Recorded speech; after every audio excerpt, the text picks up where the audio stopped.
నిమ్మకాయ 5 లక్షల రూపాయలు వేలంలో సొంతం. తమిళనాడులోని పళనిలో ఘటన.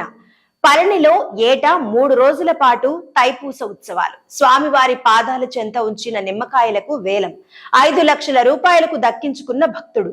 తమిళనాడులోని పళనిలో ఓ నిమ్మకాయకు వేలంలో దాదాపు 5 లక్షల రూపాయల ధర పలికింది.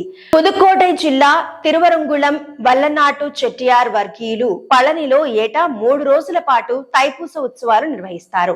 ఈ సందర్భంగా ఉదయం, మధ్యాహ్నం, రాత్రి అన్నదానం చేస్తారు. ఈ క్రమంలో స్వామి పాదాల వద్ద ఒక్కో నిమ్మకాయ పెట్టి పూజ చేస్తుంటారు. తాజాగా వాటిని వేలం వేయగా ఒక్కో నిమ్మకాయ 16,000 రూపాయల నుంచి 40,000 రూపాయల వరకు ధర పలికింది. తైపూసం రోజున మురుగన్ అభిషేకం సమయంలో స్వామి పాదాల వద్ద ఉంచిన నిమ్మకాయను మాత్రం ఓ భక్తుడు 5.09 లక్షల రూపాయలకు సొంతం చేసుకున్నాడు.